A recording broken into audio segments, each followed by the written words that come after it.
Bien, buenas noches, hermanos, hermanas. Vamos a estudiar el capítulo 11 de Romanos el día de hoy. Les recuerdo que el capítulo 9, parte del capítulo 9, parte del capítulo 10 y prácticamente todo el capítulo 11 van a hablar de este concepto que denominamos nosotros la situación de Israel. Especialmente por el hecho de que la nación de Israel tiene, ¿no es cierto?, todavía mucho que decir en el escenario profético y en el plan de Dios. Nosotros tenemos que entender que una de los mayores dificultades que se tiene para la interpretación bíblica radica en el hecho de que las iglesias hoy día, en su mayoría, por desgracia, están desechando a Israel como parte del plan de Dios y como parte ya del escenario bíblico. Entonces eso efectivamente deriva en malas interpretaciones y finalmente en alegorías que radican principalmente en formas de ver que no se ajustan a lo que la Biblia dice. De ahí vienen cosas como conceptos como que no hay rapto, que el milenio no va a ocurrir, que estamos viviendo ya el reino de Dios, que Jesús tiene que venir a reinar en la tierra, pero nosotros primero tenemos que preparar el reino, y todas estas cosas que se derivan justamente de este proceso. Entonces lo que vamos a ver el día de hoy es el capítulo 11, que habla bien in extenso sobre esto.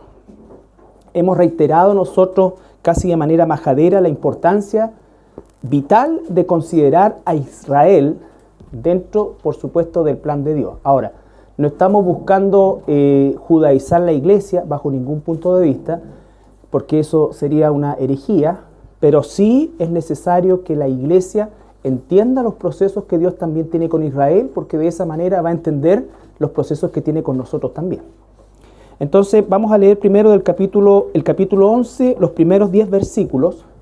Si alguien por favor puede leerlos con voz alta. Digo pues, ¿ha desechado Dios a su pueblo? En ninguna manera, porque también yo soy israelita de la descendencia de Abraham, de la tribu de Benjamín. ¿No ha desechado Dios a su pueblo, al cual desde antes conoció? ¿O no sabéis qué dice de Elías la Escritura, cómo invoca a Dios contra Israel, diciendo, Señor, a tus profetas han dado muerte, y tus altares han derribado, y solo yo he quedado y procuran matarme? Pero, ¿qué dice la divina respuesta? Me he reservado 7,000 hombres que no han doblado la rodilla delante de Baal. Así también aún en este tiempo ha quedado un remanente escogido por gracia. Y si por gracia, ya no es por obras. De otra manera la gracia ya no es gracia. Y si por obras, ya no es gracia. De otra manera la obra ya no es obra. ¿Qué pues? Lo que buscaba Israel no lo ha alcanzado, pero los escogidos sí lo han alcanzado, y los demás fueron endurecidos. Como está escrito, Dios les dio espíritu de estupor, ojos con que no vean y oídos con que no oigan hasta el día de hoy. Y David dice, se ha vuelto su convite en trampa y en red, en tropezadero y en retribución. Se han oscurecido sus ojos para que no vean, y agóbiales la espada para siempre. Fíjense que acá nosotros tenemos, el primer versículo dice, digo pues, ¿ha desechado Dios a su pueblo? Ahí está la pregunta, la clave, ¿no es cierto?, de todo lo que Pablo está explicando y exponiendo a partir del capítulo 9. Y la respuesta es contundente, dice, en ninguna manera. Es decir, en ninguna manera Dios ha desechado a la nación de Israel. Dios en este momento, o a partir de la muerte y resurrección de nuestro Señor Jesucristo, Dios ya no ha tratado espiritualmente con la nación de Israel, pero nunca ha abandonado a la nación de Israel. De hecho, la supervivencia de Israel como nación es un milagro de Dios. ¿Ya? No ha existido pueblo sobre la tierra que haya sufrido lo que ha sufrido Israel de manera sistemática, exterminio sistemático, no uno. Nosotros tenemos lo más reciente, el holocausto nazi, ¿no es cierto? Eso fue lo más reciente, pero anteriormente han habido también genocidios y holocaustos de magnitudes, proporcionalmente hablando, igual que el holocausto. Entonces, Israel no ha sido atacado solamente, sino que Israel ha sido exterminado o ha caído bajo un exterminio literal, ¿no es cierto?, y sistemático. Sin embargo, milagrosamente, de todos esos procesos, Dios siempre ha restablecido, ¿no es cierto?, a los israelitas, a los judíos, hasta a tal punto que los convierte el año 1948 otra vez en una nación soberana. Entonces no es que Dios no haya abandonado a Israel y Israel por su cuenta sobrevivía, no, la mano de Dios ha estado en todo el proceso siempre, ¿ya? Entonces la respuesta es bien contundente: en ninguna manera. Eso es importante porque eso, como les vuelvo a reiterar, majaderamente, si se quiere, ¿no es cierto?, es clave para el entendimiento de gran parte de la Escritura. Entonces dice: en ninguna manera, porque yo también soy israelita de la descendencia de Abraham, de la tribu de Benjamín. Recuerden ustedes que la tribu de Benjamín era un territorio muy pequeñito, pero que tuvo la gracia, por así decir, de Dios, de sobrevivir junto a la tribu de Judá, que se llamaba el reino del sur. Entonces Benjamín y Judá. Lo que está diciendo el apóstol Pablo, ¿no es cierto?, es que yo tengo una descendencia de las dos únicas tribus de las cuales se puede dar fe étnicamente que son israelitas, ¿ya? No se olviden que el reino del norte fue disperso por los asirios, ¿no es cierto?, y finalmente nunca más, hasta hoy, se han vuelto a reunir las tribus, ¿ya? Hoy día se conoce bien la genealogía y la descendencia de los judíos y de los benjaminitas, pero hay todo un proceso, ¿no es cierto?, que es súper engorroso, pero que los judíos lo están haciendo para identificar israelitas de las otras tribus. Bueno, dice: no ha desechado, el versículo 2, Dios a su pueblo, al cual desde antes conoció. ¿O no sabéis que dice de Elías la Escritura, como invoca a Dios contra Israel, diciendo: Señor, a tus profetas han dado muerte y tus altares han derribado, y solo yo he quedado y procuran matarme? ¿Se recuerdan de la historia? Elías Tisbita, ¿no es cierto?, él, el profeta de Dios, tremendo milagro, ¿no es cierto?, desafiando a los profetas de Baal, quemando un holocausto mojado con fuego del cielo, todo un tremendo portento. Sin embargo, Jezabel logra intimidarlo porque mandó a matar a todos los profetas de Israel. Y él se refugia y él cree que es el último, porque entonces tiene temor, tiene miedo, no solamente por su vida, porque además matando a Elías se acaba el sacerdocio, los profetas de Israel, y se acaba Israel. Eso es lo que tiene él en mente. Sin embargo, versículos 4 dice: ¿pero qué le dice la divina respuesta? Me he reservado 7,000 hombres que no han doblado la rodilla delante de Baal. Es decir, Dios le dice: no los han exterminado a todos. Yo, Dios, me he reservado 7,000 hombres que no doblaron su rodilla, ¿no es cierto?, ante Baal. Versículo 5, así también, aún en este tiempo, ha quedado un remanente. He escogido, ¿por qué? Por gracia. La gracia de Dios de principio a fin. Hay personas, hermanos, hermanas, que piensan que en el tiempo de la tribulación, a lo mejor lo escuchaban así: no, en ese tiempo no va a haber la gracia de Dios, en ese tiempo se van a tener que morir por su salvación. No es así, es otra forma, pero la gracia de Dios se extiende siempre, porque aún en la gran tribulación, Dios no tiene la obligación de salvar a nadie. Todos los que salva son siempre por gracia, siempre es la gracia de Dios.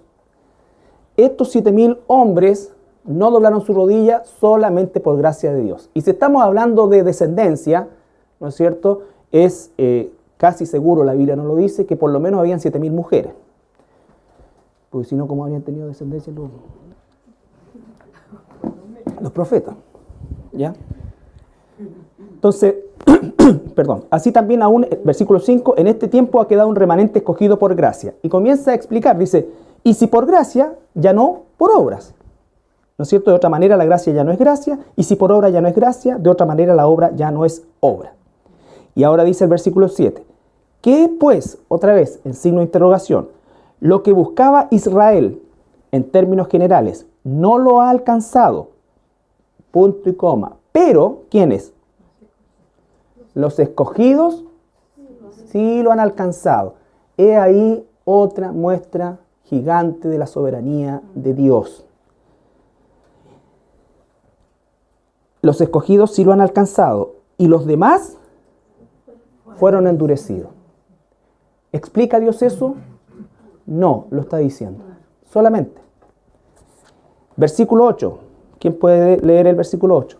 Dios les dio espíritu de estupor, ojos con que no vean y oídos con que no oigan hasta el día de hoy. Y David dice, se ha vuelto su convite en trampa y en red, en tropezadero y en retribución. Se han oscurecido sus ojos para que no vean, y agóbiales la espada para siempre. ¿Quién hizo eso? Dios. Dios es soberano. Dirá el vaso de barro al alfarero, ¿por qué me hiciste así? La respuesta es no. ¿Ya? Entonces tenemos ahí el ejemplo de la soberanía de Israel. Sin embargo, Dios no ha dejado de cumplir su promesa. El de todos los israelitas que en aquel entonces, ¿no es cierto?, que está sucediendo esto, de Elías se calcula que eran un par de millones, ya, vale decir, de todos esos profetas y de toda una nación y de todo un grupo de profetas principalmente, ¿no es cierto?, solamente 7.000.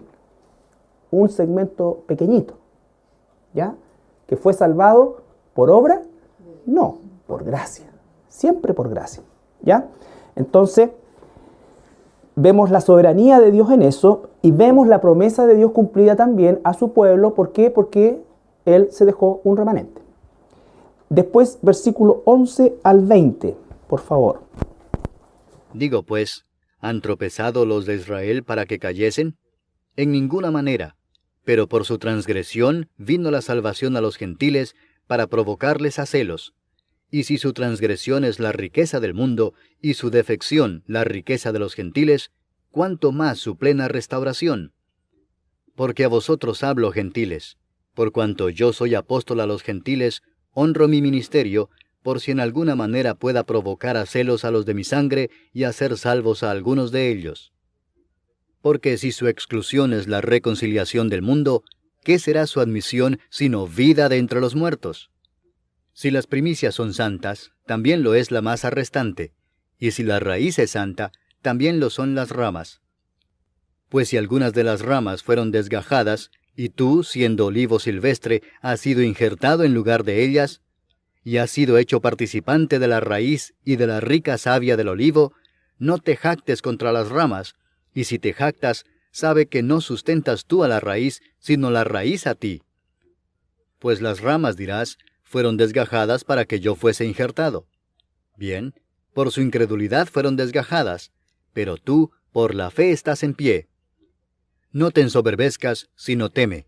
Dios ahora cambia el ritmo de la declaración, ¿no es cierto? Y por medio del apóstol Pablo dice entonces otra pregunta, versículo 11. ¿Han tropezado los de Israel para que cayesen? La respuesta es en ninguna manera. Pareciera que sí, pero la respuesta es en ninguna manera. ¿Por qué? Porque hay 7.000 que no doblaron su rodilla delante de Baal por gracia de Dios.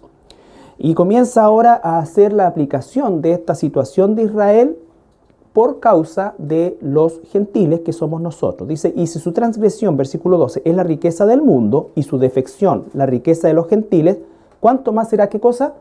Su plena restauración. Plena restauración. Israel está restaurado el día de hoy en el campo político, se puede decir, ¿ya? Pero no está restaurado en el campo espiritual. Ni siquiera está restaurado todavía en el campo religioso, porque hasta que no tengan templo no hay una restauración religiosa.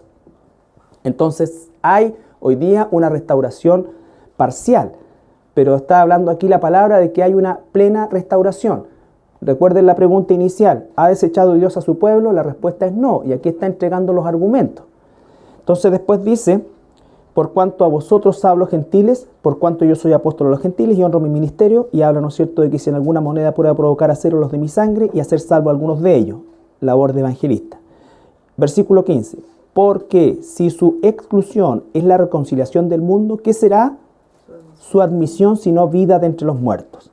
Si las primicias son santas, también la masa restante, y si la raíz es santa, también lo son las ramas, ¿no es cierto? Ellos son también primicias, son los primeros. Pues si alguna de las ramas fueron desgajadas, y tú siendo, ¿qué cosa? Olivo silvestre, has sido injertado en lugar de ella, y has sido hecho participante de la raíz de la rica savia. Por lo tanto, ¿qué es lo que tenemos qué es lo que dice el versículo 18? No te jactes, porque también nosotros ahí estamos injertados por gracia. No se olviden que es Dios quien ha puesto un velo sobre su nación, ¿ya? Con el propósito de provocarlos a celos, y al provocarlos a celos, entonces volverse a los gentiles, ¿ya? No se mezclan los dos planes, si ustedes se dan cuenta. Por eso es que la tribulación es la culminación, la gran tribulación es la culminación del plan de Dios para la nación de Israel. La iglesia no tiene nada que ver ahí. ¿Ya? Versículo 25. Dígame. ¿Qué explica que el fracaso del pueblo judío sea beneficio o riqueza para los gentiles? Ya. El fracaso de Israel, o sea, lo que pasa es que no hay una explicación, hay una descripción. Dice que Dios ciega a los judíos para que estos rechacen al Mesías, y de esa manera, al rechazar al Mesías, Dios se vuelve a los gentiles. Es lo único que dice. Él está bajo control de eso también. ¿Entiendes? Pero no hay una explicación más que la descripción que hace. O sea, la nación de Israel fue pueblo elegido, recibió la ley, recibió los pactos, recibió todo eso, pero, ¿no es cierto?, rechazó al Mesías. Ahora, ese rechazo, la Biblia también deja en claro que es Dios quien gesta el que lo rechace. ¿Me entiende? Porque es parte del plan para incluir a los gentiles. Entonces es para tener el periodo de la iglesia, ¿no es cierto? Que el periodo de la iglesia no hay judío, no hay gentil, no hay nada, sino que es otro periodo, ¿no es cierto? Y ese periodo termina y vuelve a tratar con los judíos, es lo que dice, pero no hay una como explicación. No sé si pudiera pensar otra respuesta. Que Carlito, podría uno decir que el plan de Dios falló, como en algún momento lo comentamos, y no es así. El Señor siempre tuvo el control por su gran soberanía dentro de todo. O sea, nunca falló el plan ni con Adán ni con Israel. Claro, es que en su soberanía Él planificó eso, porque Israel cayera, incorporar a los gentiles. Él mismo desgajó las ramas originales e injertó las ramas silvestres. Pero sigue siendo el pueblo elegido. Exactamente. Ahora, el concepto pueblo elegido, no se olviden que Dios hizo una promesa, como lo vamos a ver, ¿no es cierto?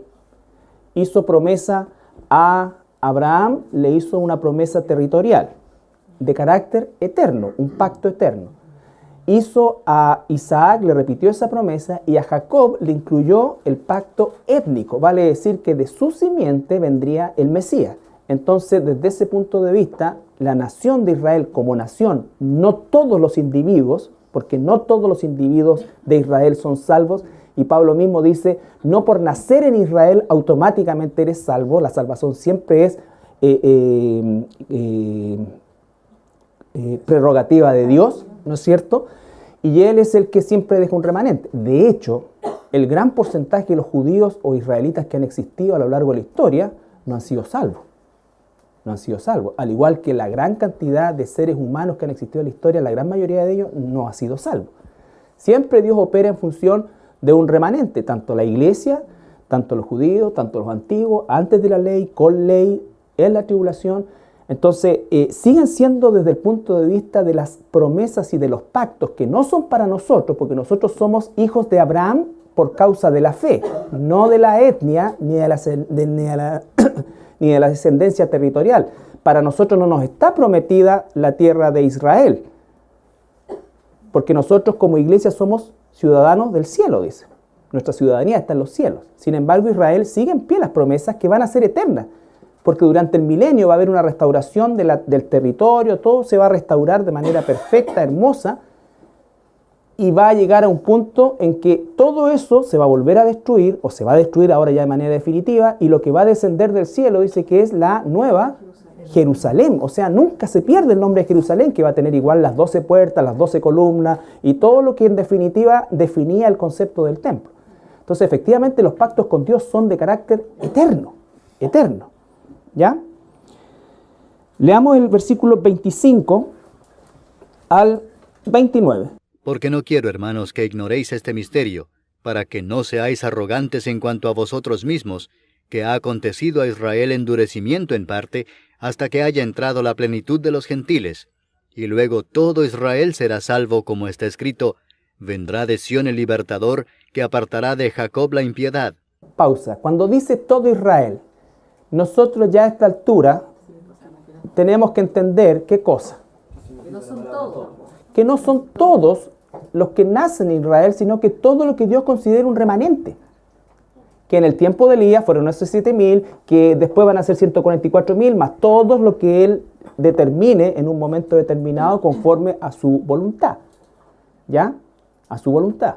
No se olviden que la gran mayoría de los israelitas durante la gran tribulación van a morir. ¿No es cierto? Van a morir.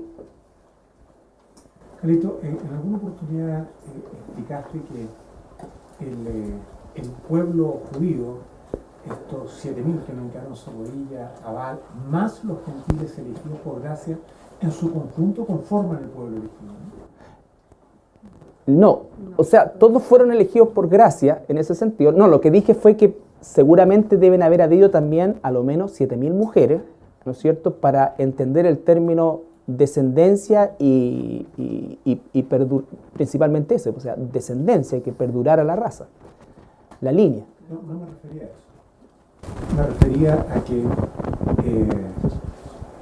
los gentiles, salvados por gracia, ese remanente, en conjunto con el pueblo judío, ¿conforman el pueblo elegido o solamente esta denominación queda reservada para los judíos? Solamente para los judíos. El concepto elegido nuestro, que también nos hace elegido, se refiere a la salvación, ¿ya? A la salvación.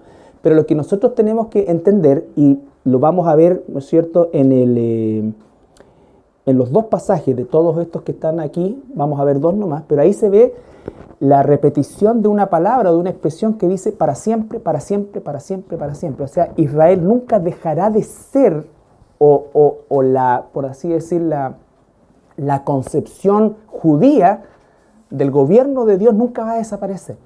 Porque aún la Nueva Jerusalén representa, ¿no es cierto?, eso, la Nueva Jerusalén. Hubo una antigua, hay una nueva. La ciudad actual no es Dios quien la gobierna. La ciudad futura es la que Dios gobernará, pero Jerusalén sigue siendo la ciudad de Dios, la ciudad de Dios. Pastor, los judíos que ya han muerto están esperando también igual que los gentiles. Los judíos convertidos en este periodo de 2000 años de iglesia, judíos que se convirtieron, sí. No, pues igual que los gentiles sin Dios. Quizá el concepto también del pueblo elegido no se refiere a elegido de salvación como en el Nuevo Testamento se habla de elegido de salvación, porque cuando Israel fue elegido, hay que entender que fue elegido para llevar el mensaje de Dios. En ese sentido fue elegido para que de ahí venía el Mesías. Fue elegido para dar testimonio de que hay un Dios frente a la antigüedad que era idólatra. Correcto. Entonces, cuando habla de elegido, no es que diga, Israel fue elegido, entonces todos los judíos son salvos. No. Es como concepto de pueblo. No, yo quiero recordarles que el mismo apóstol Pablo, Como pueblo para llevar el mensaje. Porque la elección que habla después, cuando Pablo habla en el Nuevo Testamento, es de otro tipo, es de salvación y que es para judío, griego, todo. Para todos. sí, el tiempo de la iglesia. Capítulo 9, versículo 6. No que la palabra de Dios haya fallado. Otra vez, lo que decía Solercio, no que la palabra de Dios haya fallado, no falló Dios, todo es parte de un plan que nosotros no alcanzamos a entender completamente o entendemos muy poco, pero nunca la palabra de Dios ha fallado.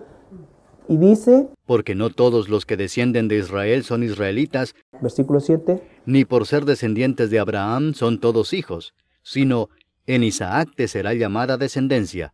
Esto es, no los que son hijos según la carne son los hijos de Dios, sino que los que son hijos según la promesa son contados como descendientes. entonces no todos los israelitas son salvos, lo deja claramente, no todo esto. Entonces pasaría lo que dice Tadeo, ¿no es cierto? Entonces alguien podría decir, oye, entonces todos los israelitas van a ser salvos porque es pueblo escogido. No, Dios nunca dijo eso. Por eso es que estudiamos también la palabra y el concepto de remanente, porque Dios siempre opera con remanentes.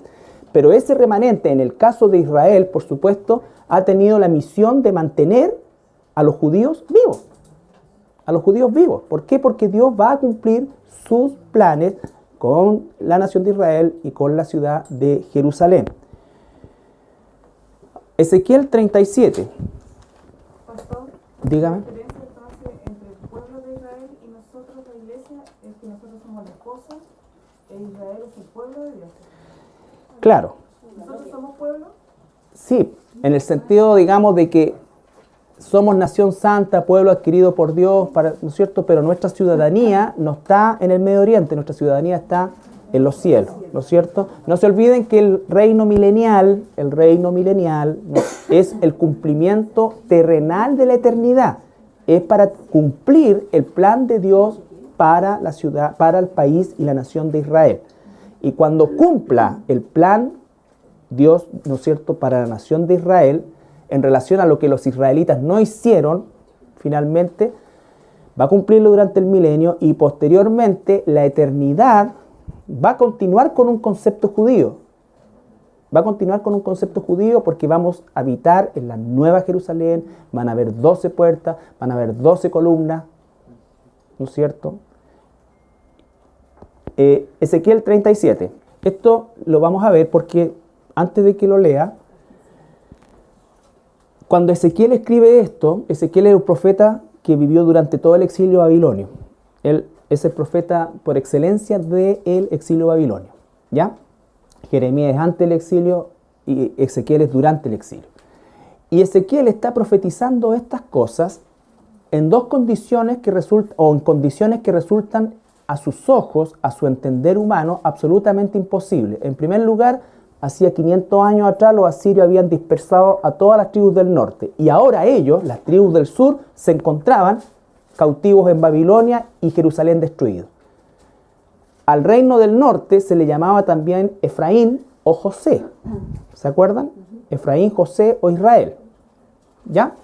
Entonces lo que está diciendo acá y lo que va a decir aquí Ezequiel proféticamente es que estos dos pueblos, por así decirlo, o estas dos ramas, las tribus del norte y la del sur, un día van a volver a ser un solo pueblo. Lo está diciendo 1000 años después de la última vez que Israel vivió unido, que fue con Salomón, el reino de David y Salomón, y después viene el reino dividido. Vino a mí palabra de Jehová diciendo, Hijo de hombre, toma ahora un palo y escribe en él, para Judá y para los hijos de Israel sus compañeros. Toma después otro palo y escribe en él, para José, palo de Efraín, y para toda la casa de Israel sus compañeros. Júntalos luego el uno con el otro, para que sean uno solo, y serán uno solo en tu mano. Y cuando te pregunten los hijos de tu pueblo diciendo, ¿no nos enseñarás qué te propones con eso? Diles, así ha dicho Jehová el Señor.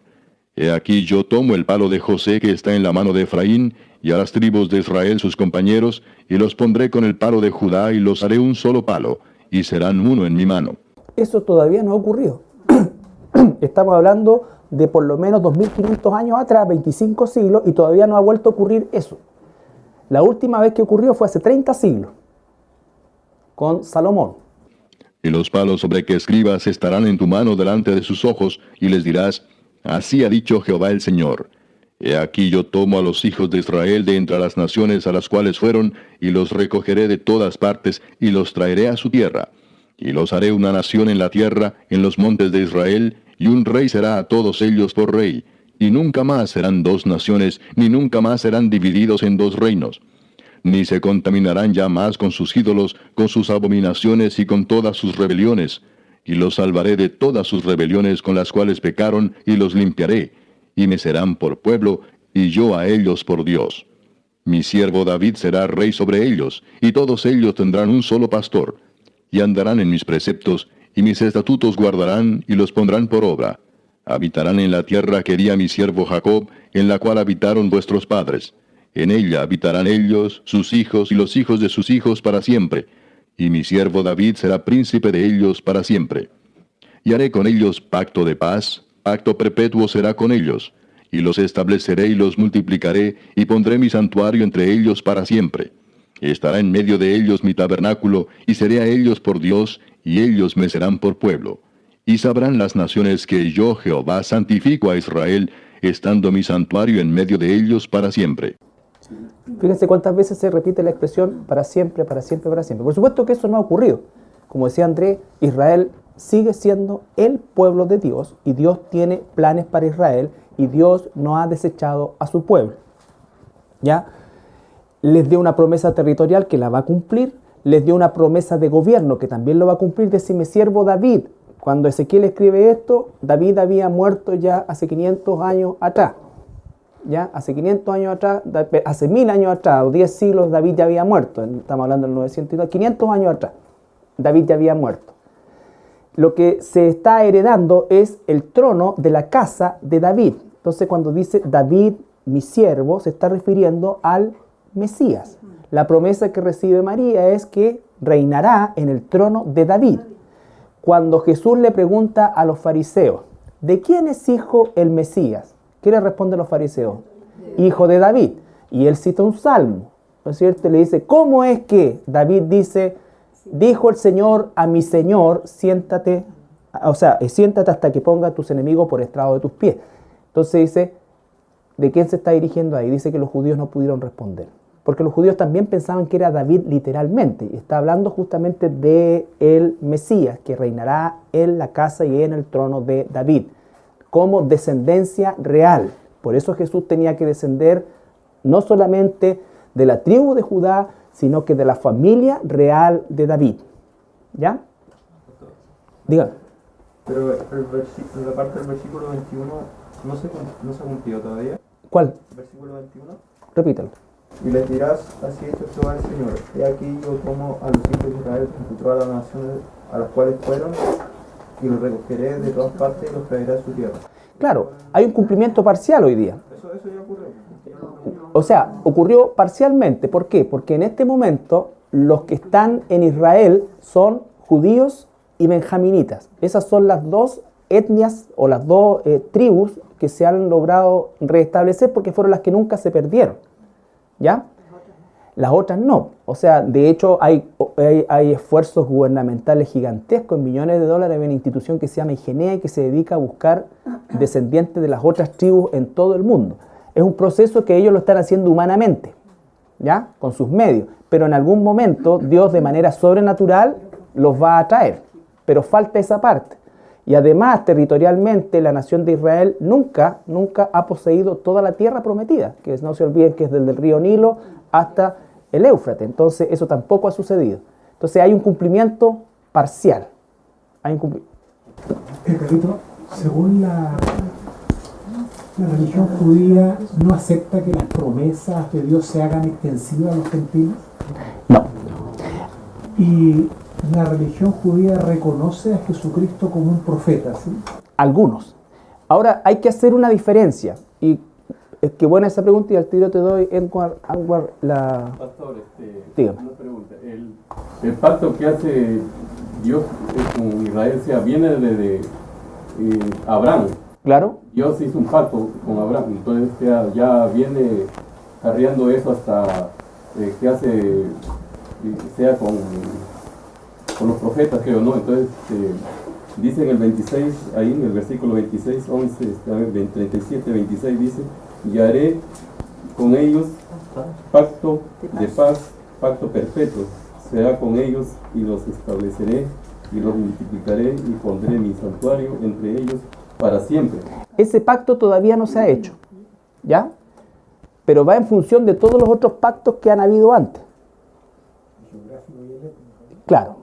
Geográfico, étnico y de gobierno, ¿no es cierto? Y no serán más colas, sino que cabeza y toda esta cosa. Pero todavía falta un pacto más que Dios va a celebrar con su pueblo Israel. Pero, pastor, ¿hay una diferencia entre ese pueblo y los gentiles? ¿Por separado o será igual?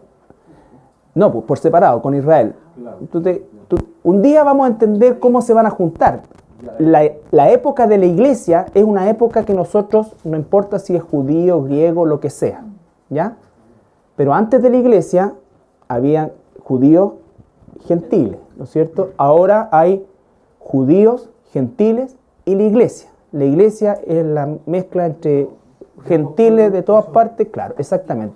Pero esa iglesia sale para que Dios termine su plan con Jerusalén y con Israel en la semana 70 o en los 7 años de la gran tribulación, que son para purificar a la nación de Israel, ¿no es cierto? Y para castigar a las naciones que persiguieron a Israel.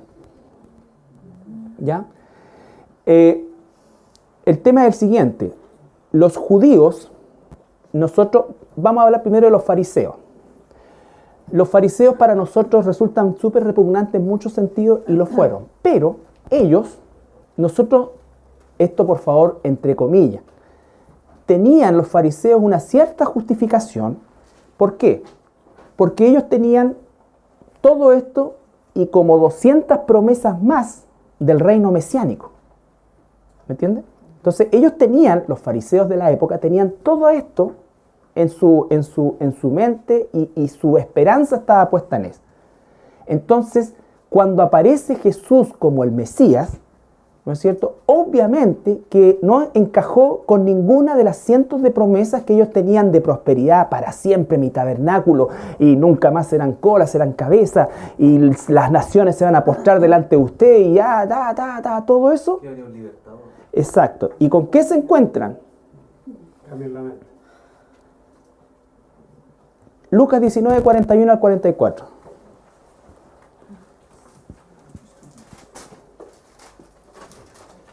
Esto es la entrada triunfal. Fíjense, Jesús entrando a Jerusalén, la gente con palmas, Hosana, Hosana, el Mesías, el Hijo de David. Y cuando llegó cerca de la ciudad, al verla, lloró sobre ella, diciendo: Oh, si también tú conocieses, a lo menos en este tu día, lo que es para tu paz. Mas ahora está encubierto de tus ojos, porque vendrán días sobre ti, cuando tus enemigos te rodearán con vallado, y te sitiarán, y por todas partes te estrecharán, y te derribarán a tierra, y a tus hijos dentro de ti, y no dejarán en ti piedra sobre piedra, por cuanto no conociste el tiempo de tu visitación. Entonces entra el Mesías y se manda ese discurso, con lágrimas. Entonces entendemos humanamente hablando la reacción de los judíos. Sumado a eso es que Dios los había velado. No comprendían el tema de la justicia de Dios porque confiaban más en los... No comprendían porque el Mesías que ellos esperan es el Mesías que está relatado en el Antiguo Testamento, pero ellos se saltan, ¿no es cierto?, del Antiguo Testamento saltan a lo que nosotros hoy, por revelación de Dios, sabemos que es el milenio. Pero ellos en ese tiempo no sabían de milenio, no sabían de ninguna otra cosa. Pero igual en el Antiguo Testamento hablaba de la expiación de Cristo en la cruz. Claro, pero ¿qué pasó con esos pasajes? Le fueron velados.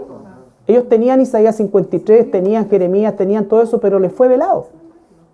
¿Me entiendes? Y se quedaron solamente con las promesas. Y hasta ahora es así. Y hasta ahora es así. A lo que iba, hoy día, la religión judía actual es terriblemente distinta a los fariseos. Terriblemente distinta a los fariseos porque los fariseos eran doctores de la ley.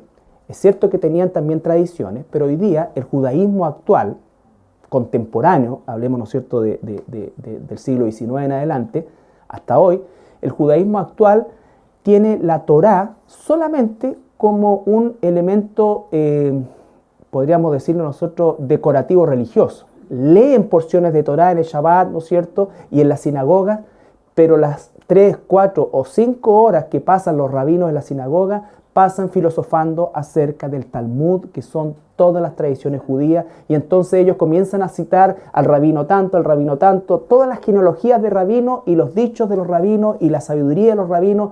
Por lo tanto, ellos ignoran incluso muchísimas de estas profecías que estamos viendo nosotros.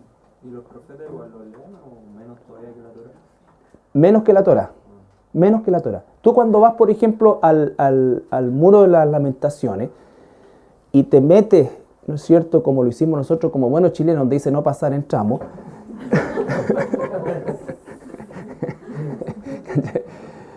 y los ves ahí leyendo el Talmud. Tienen una tremenda Torá, la besuquean por todos lados, pero no la leen. Están todos leyendo el Talmud. Pero el Talmud está basado en el ejercicio de la Torá. Claro, pero está hoy día con cientos de miles de tradiciones orales transmitidas en el tiempo. Como los comentarios que leemos nosotros. Algunas veces, sí. Algunas veces. Entonces, la visión mesiánica hoy día es aún más velada, ¿ya? Y ellos consideran algunos los más liberales, entre comillas, a Jesús como un profeta. Pero otros, y esto es real, ¿no es cierto?, tú nombras a Jesús, por ejemplo, en el Muro de Lamento, uno va al Muro de Lamentaciones, ora y toda la cosa, y después dicen el nombre de Jesús, y te escuchan los judíos, los ortodoxos, ¡tú! Y escupen. Sí. Sí, pues sí. No soportan, Jesús es lo peor para ellos. Un judío de esa ortodoxia convertido al cristianismo por milagro de Dios es lo mismo que un musulmán que se convierte al cristianismo. Así de terrible es. Pero ellos igual consideran el Talmud como parte de la revelación de Dios, ¿no? Claro, claro. Me puse a estudiar de los judíos y hablaba siempre de la misericordia, pues, y ellos decían que Dios será misericordioso si ustedes son misericordiosos. Y ahí con esos argumentos dejan de lado a Jesús al tiro. No, pues tú, no sé, yo les dije la otra vez que buscaran videos así como para tener una idea, pero realmente es como filosofar sobre la inmortalidad del cangrejo. No siempre, pero es una situación de esas características. Entonces, porque además hoy día los ortodoxos son gente, a diferencia del fariseo o de los grandes rabinos de la antigüedad, que eran gente sumamente preparada, estas personas son sumamente ignorantes en muchas cosas. En muchas cosas no manejan, digamos, no tienen mayor sabiduría siquiera en otras áreas. Porque Jesús mismo decía, hagan todo lo que ellos dicen, pero no hagan lo que ellos hacen. Claro, de los fariseos, exacto, hoy día no diría eso. Es más, te aseguro que si Jesús aparece, hoy día de nuevo apareciese Jesús en la tierra de Israel, los ortodoxos lo crucificarían de nuevo. ¿Ya? Sin embargo, Dios no ha desechado a la nación de Israel. ¿Ya? Con todo lo que eso significa, Dios no ha desechado a la nación de Israel y Dios terminará su plan con la nación de Israel y cumplirá todas y cada una de las promesas mesiánicas del Antiguo Testamento. ¿Ya? Todas y cada una de las promesas mesiánicas del Antiguo Testamento. Ahora, nosotros tenemos que entender una cosa, que uno de los errores que comete la iglesia contemporánea es tener una actitud antisemita que a lo mejor no se traduce en una persecución ni una matanza, pero sí se traduce en el hecho de decir la iglesia reemplazó a Israel. Todas las promesas que eran para Israel son para la iglesia. Eso es herejía. Y por eso, por ejemplo, estas doctrinas de la prosperidad, entonces tratan de aplicarse a ellos mismos las promesas que, por ejemplo, Dios les dio a Salomón. Y entonces usan y dicen, pide lo que tú quieras, porque Dios lo hizo con Salomón y lo hace contigo. Entonces, Dios lo hizo con Salomón, Dios lo hizo con Abraham, Dios lo hizo con Moisés. ¿Me entiendes? Son situaciones absolutamente puntuales que nosotros no podemos reclamar para nosotros como propias. Podemos hacer aplicaciones, alguna adaptación, alguna analogía, pero no podemos hacer una literal aplicación de esa palabra, porque son promesas específicamente dadas para personas específicas, para una nación específica, en un tiempo específico. ¿Ya? Y yo siempre pregunto, ¿por qué estos mentirosos de la prosperidad no citan nunca el Nuevo Testamento, que es también la Biblia, y citan puro Antiguo Testamento? Porque si citaran el Nuevo Testamento, no hay prosperidad ahí. Pues. Si el grueso de los hermanos nuestros del Nuevo Testamento y la Iglesia primitiva terminaron sin cabeza. Pues. Además se acusarían porque el Nuevo Testamento es el que avisa que ellos iban a llegar en esta época. Exacto. Una pregunta por mera curiosidad. Se sabe que en el mundo judío es muy próspero. En general todos son muy, digamos, ricos. Eso no es una casualidad, eso es parte de la promesa de lo que Dios dijo. Exactamente. Exactamente. ¿Por qué? Porque nosotros, ahora, no se trata, por favor, de judaizar la iglesia, porque eso es herejía. Yo no estoy diciendo que los judíos son simpáticos, de hecho, la mayoría de los judíos que conozco aquí en Chile, por lo menos, son saco de plomo, ¿ya? Pero son pueblo de Dios, como quiera que sea. No estamos hablando de estar de acuerdo con las políticas de la nación de Israel hoy como políticas ni exteriores, ni interiores, ni las decisiones políticas que ellos toman. No. Sino con el plan que Dios tiene con ellos. Y Dios a nosotros nos pide incluso orar por la paz de Jerusalén. Pero la paz de Jerusalén, recuerden que cuando hablamos de la paz, estamos hablando de una paz de carácter territorial, por así decir. Nosotros, por ejemplo, supuestamente estamos en paz territorial, ¿no es cierto? Porque no estamos en conflicto con nuestros vecinos, ni ellos con nosotros, ¿ya? Pero eso no significa una paz espiritual. Hay gente que está esclava espiritualmente y que necesita paz. Cuando nosotros decimos que haya paz en Jerusalén, no nos estamos refiriendo necesariamente a que haya una paz política en Jerusalén, porque no lo hay. Ni la va a haber hasta que el príncipe de paz reine en Jerusalén. ¿Ya? Pero sí esperamos la paz de personas que Dios llame a su reino ahí, que estén en paz con Dios. El principio de la paz parte con que el ser humano esté en paz con Dios, y la única manera de que esté en paz con Dios es por medio de nuestro Señor Jesucristo. ¿Ya? Por eso, vuelvo a insistir, el tema no es judaizar, ni que son ustedes pro Israel, no.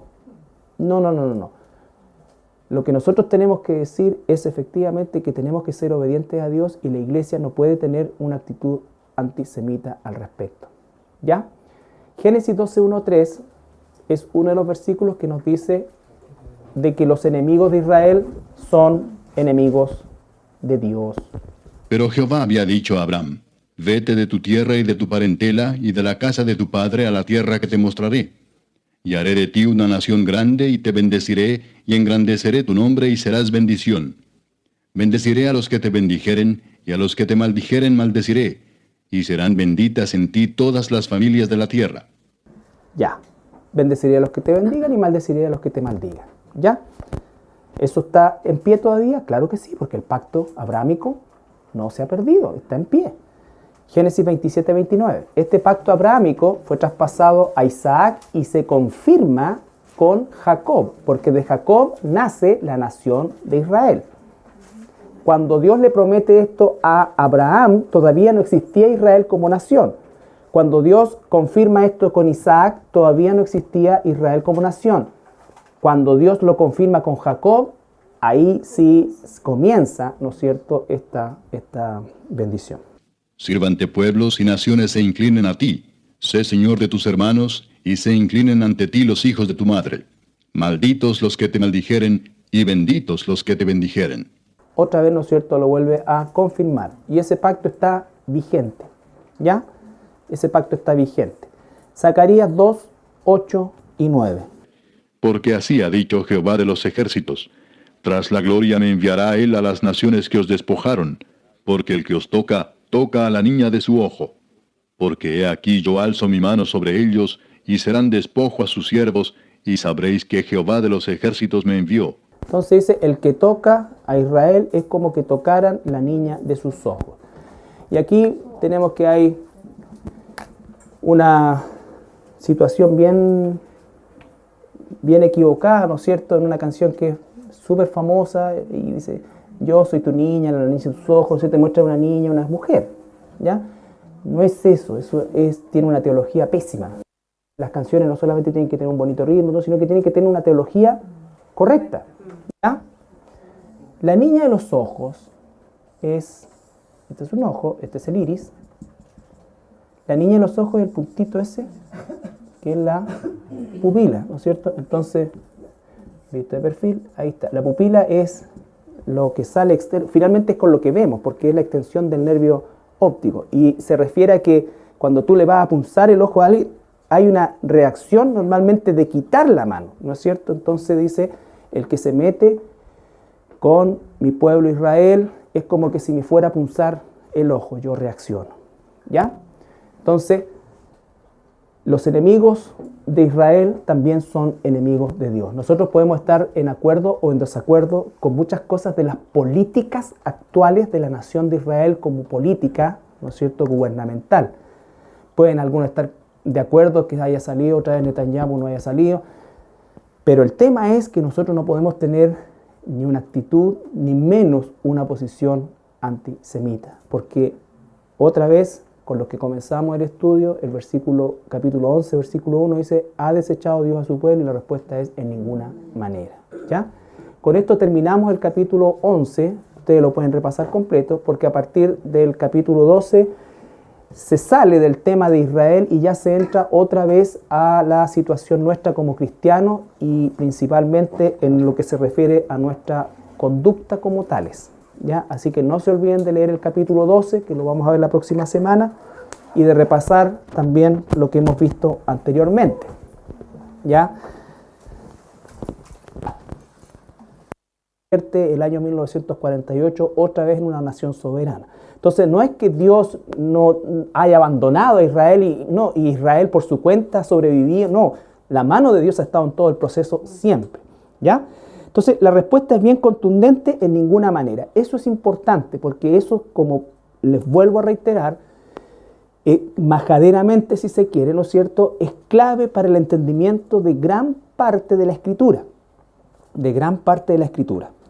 Entonces dice, en ninguna manera, porque yo también soy israelita de la descendencia de Abraham, de la tribu de Benjamín. Recuerden ustedes que la tribu de Benjamín era un territorio muy pequeñito, pero que tuvo la gracia, por así decir, de Dios, de sobrevivir junto a la tribu de Judá, que se llamaba el reino del sur, entonces Benjamín y Judá. Lo que está diciendo el apóstol Pablo, ¿no es cierto?, es que yo tengo una descendencia de las dos únicas tribus de las cuales se puede dar fe étnicamente que son israelitas, ¿ya? No se olviden que el reino del norte fue disperso por los asirios, ¿no es cierto?, y finalmente nunca más, hasta hoy, se han vuelto a reunir las tribus, ¿ya? Hoy día se conoce bien la genealogía y la descendencia de los judíos y de los benjaminitas, pero hay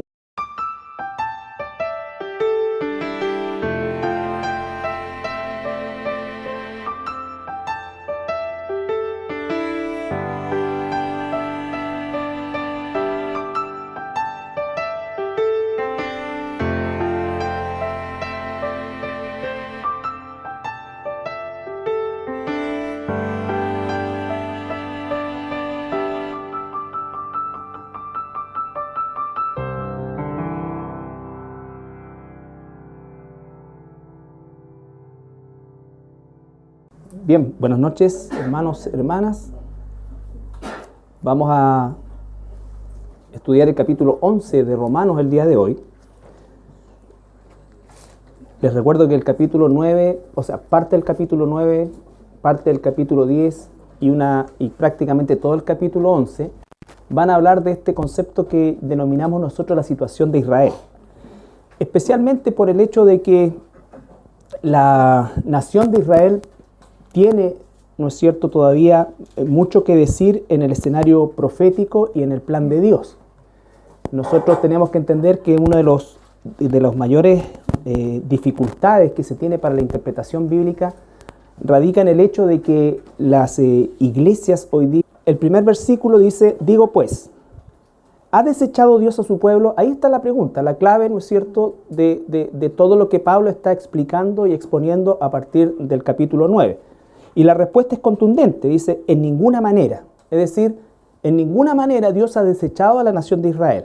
Dios en este momento, o a partir de la muerte y resurrección de nuestro Señor Jesucristo, Dios ya no ha tratado espiritualmente con la nación de Israel, pero nunca ha abandonado a la nación de Israel. De hecho, la supervivencia de Israel como nación es un milagro de Dios, ¿ya? No ha existido pueblo sobre la tierra que haya sufrido lo que ha sufrido Israel de manera sistemática, exterminio sistemático, no uno. Nosotros tenemos lo más reciente, el holocausto nazi, ¿no es cierto? Eso fue lo más reciente, pero anteriormente han habido también genocidios y holocaustos de magnitudes, proporcionalmente hablando, igual que el holocausto. Entonces, Israel no ha sido atacado solamente, sino que Israel ha sido exterminado o ha caído bajo un exterminio literal, ¿no es cierto?, y sistemático. Sin embargo, milagrosamente, de todos esos procesos, Dios siempre ha reestablecido, ¿no es cierto?, a los israelitas, a los judíos, hasta a tal punto que los convierte, en su mayoría, por desgracia, están desechando a Israel como parte del plan de Dios y como parte ya del escenario bíblico.